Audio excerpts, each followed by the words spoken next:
अब मैं नहाने की तैयारी कर रही थी। सुमित उस समय मेरी खूबसूरती को निहार रहा था। फिर मैं नहाने के लिए जा रही थी कि तभी अचानक वापस बेडरूम में आई तो सुमित हैरान रह गया।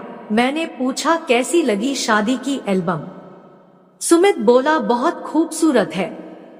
वैसे अभी भी आप कुछ कम नहीं है। उसकी यह बात सुनकर मैं एक खास अदा में मुस्कुरा दी और फिर मैं नहाने चली गई।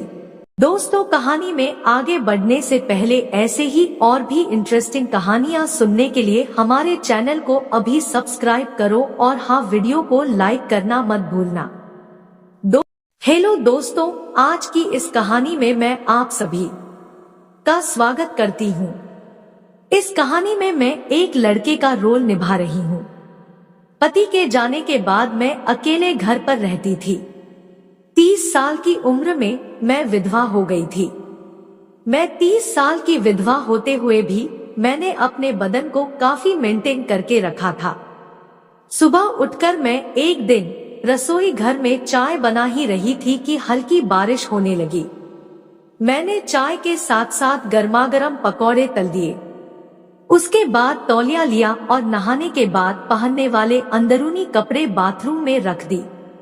चाय बनाने के बाद मैंने खिड़की बंद कर ली और टीवी की आवाज तेज कर दी और मैं जोर जोर से डांस करने लगी और मस्ती में खुद को दीवार पर लगे बड़े आईने में देखने लगी। आज मैंने काले रंग की नाइटी पहनी हुई थी और उस पर पारदर्शी टॉप पहना था। मैं मस्ती में डांस कर रही थी कि तभी दरवाजे की बेल बजी। मैंने टेलीविजन की आवाज कम कर दी और एक दुपट्टा सिर पर लिया। मैंने दरवाजा खोला तो बाहर कुरियर वाला खड़ा था। वो 21 साल का जवान गबरू लड़का था।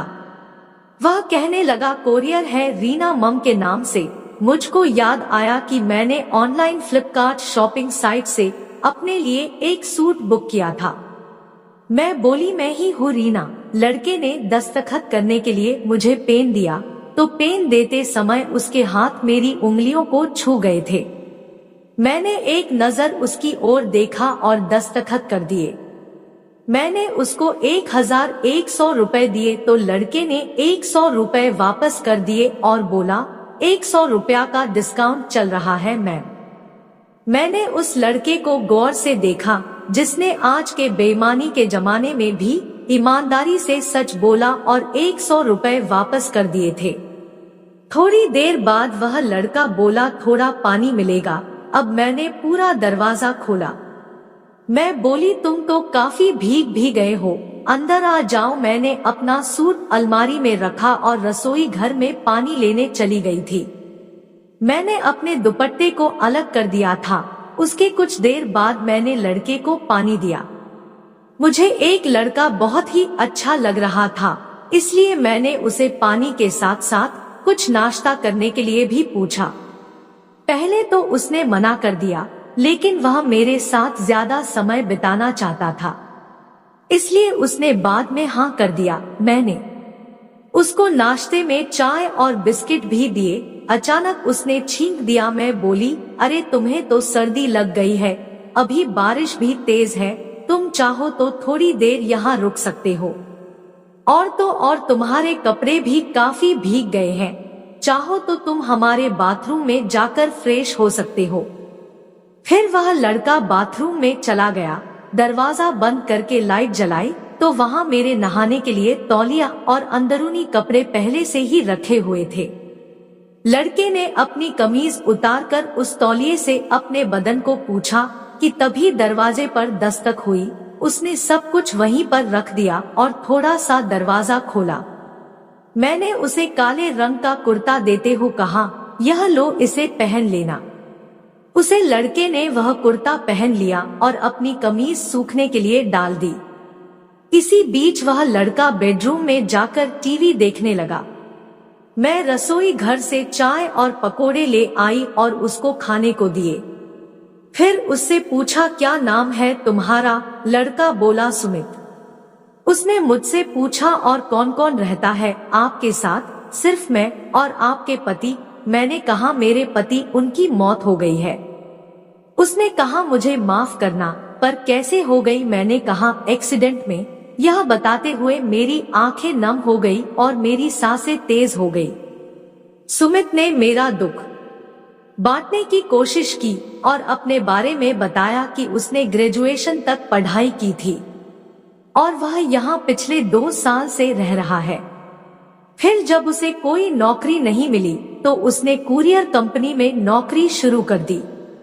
हम दोनों को बात करते हुए 1 घंटे के ऊपर हो गया था। मैं सुमित को अपनी शादी की तस्वीरें दिखाने लगी। सुमित बोला, तब आप कितनी खूबसूरत थी, किसी अप्सरा से कम लग नहीं रही थी। तो मैंने मुस्कुराते हुए कहा, अच्छा, और मैं खाली प्लेट और कप लेकर रसोई घर की ओर चली गई। अब मैं नहाने की तैयारी कर रही थी। सुमित उस समय मेरी खूबसूरती को निहार रहा था। फिर मैं नहाने के लिए जा रही थी कि तभी अचानक वापस बेडरूम में आई तो सुमित हैरान रह गया। मैंने पूछा, कैसी लगी शादी की एल्बम? सुमित बोला, बहुत खूबसूरत है, वैसे अभी भी आप कुछ कम नहीं है। उसकी यह बात सुनकर मैं एक खास अदा में मुस्कुरा दी और फिर मैं नहाने चली गई। कुछ देर बाद बाथरूम से आवाज आई, मैं अपना तौलिया लेना भूल गई हूँ, दे, क्या तुम दे दोगे मुझे? अमित ने मुझको तौलिया दे दिया था। फिर मैं नहाकर बाहर आई। मैंने काला रंग का लहंगा और हरे रंग की चोली पहनी थी और मेरे छाती पर दुपट्टा था और सिर पर तौलिया बंधा हुआ था। सुमित अब मुझको देखकर भी अनजान बना टेलीविजन देख रहा था। मैं आईने के सामने खड़ी थी और मैंने अपने पूरे बाल खोल दिए थे। खुले हुए बाल मेरी खूबसूरती को और बढ़ा रहे थे। सुमित के मन में आया कि वह चुपके से उठकर मुझे पकड़ ले। तभी मैंने अमित की ओर देखा तो उसे सुमित घबरा गया और अपनी चोर नजरों को टेलीविजन पर लगा दिया। फिर कुछ देर बाद मैं सुमित के पास जाकर बैठ गई और उसे बात करने लगी। बीच बीच में सुमित का हाथ मेरे हाथ को छू भी रहा था, पर मैंने बुरा नहीं माना। इससे सुमित की हिम्मत बढ़ गई। अब वह जानबूझकर मेरे हाथ को छूने लगा, टच करने लगा। इसी तरह दोपहर के 1 बज गए। अब बारिश धीमी हो गई थी तो हम दोनों खाना खाने लगे। खाना खाने बाद सुमित ने पूछा, अब आप दोबारा शादी क्यों नहीं कर लेती? मैं बोली, तुमने क्यों नहीं की अभी तक? वो बोला, माँ तो कई बार जिद करती है शादी के लिए, पर मैं ही टाल देता हूँ। मुझे अभी तक कोई लड़की पसंद नहीं आई, जब पसंद आएगी तो कर लूंगा। मैंने कहा, कैसी लड़की पसंद है तुम्हें? उसने कहा, वही जो आपकी तरह समझदार हो, घरेलू काम जानती हो, जो मुझे आपकी तरह रोज गर्मागर्म चाय और बिल्कुल जैसे पकौड़े बनाकर खिला सके। मैं उसका भावनाओं को समझते हुए बोली, मैं तो तुमसे 7 साल बड़ी हूँ और विधवा भी हूँ। तो क्या हुआ? सुमित बोला। मैंने कहा, क्या तुम्हारे माता पिता मानेंगे? तो सुमित ने कहा, अरे यार, शादी मुझे करना है या मम्मी पापा को? तुमने तो वह कहावत सुनी होगी कि जब मियाँ बीवी राजी तो क्या करेगा काजी। शाम के 5 बज चुके थे तभी अमित को फोन आया। उसकी मम्मी ने फोन किया था। वह बात करने के लिए रसोई घर में चला गया तो मैं दीवार से कान लगाकर सुमित की बातें सुन रही थी। सुमित ने भाप लिया था कि मैं पास ही हूँ। तभी सुमित बोला, नहीं मम्मी, अब लड़की देखने की जरूरत नहीं है, मुझे एक लड़की पसंद आ गई है। यह सुनकर मैं शर्मा गई और अपनी नजरें बचाकर सुमित को देखने लगी। उसके बाद अमित ने फोन काट दिया। तभी बारिश दोबारा चालू हो गई। मैंने सुमित को रोका। मैं बोली, अगर बुरा ना मानो तो आज ही रुक जाओ। सुमित का भी मन कर रहा होगा मेरे साथ पूरी रात रुकने का। मैं बोली, मैं रसोई घर में सो जाऊंगी और तुम बेडरूम में सो जाओ। तो सुमित ने कहा, नहीं, मैं वहां सो जाऊंगा और तुम बेडरूम में सो जाना, क्योंकि यह घर तो तुम्हारा है। मेरे मुंह से झट से निकल गया, हाँ, लेकिन शादी के बाद तो तुम्हारा ही हो जाएगा ना। मेरी यह बात सुनकर सुमित बहुत खुश हो गया था।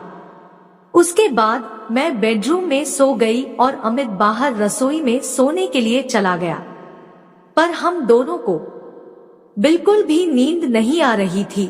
एक बार फिर मैंने नोटिस किया कि अमित मुझे देखने आया, लेकिन वह मुझे देखकर वापस चला गया, क्योंकि उसे डर था कि कहीं मैं उसे मना ना कर दूं।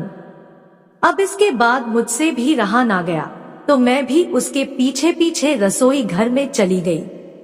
रसोई घर में जाने के बाद मैंने उससे सीधे सीधे कह दिया कि मुझे तुम्हारे साथ अभी के अभी सोना है, तुम्हारे साथ मस्तवाला प्यार का खेल खेलना है, क्योंकि मुझे विधवा हुए काफी साल हो गए हैं और मैं अब तक किसी के साथ भी खेल नहीं खेली हूँ।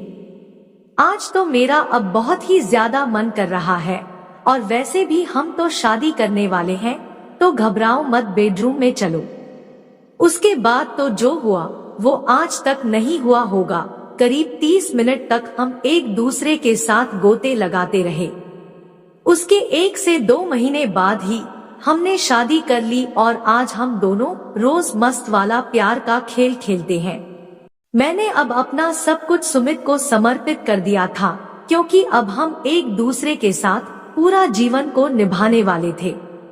दोस्तों, अगर आपको कहानी अच्छी लगी हो तो वीडियो को लाइक करें, शेयर करें और हमारे चैनल को अभी सब्सक्राइब करें। धन्यवाद।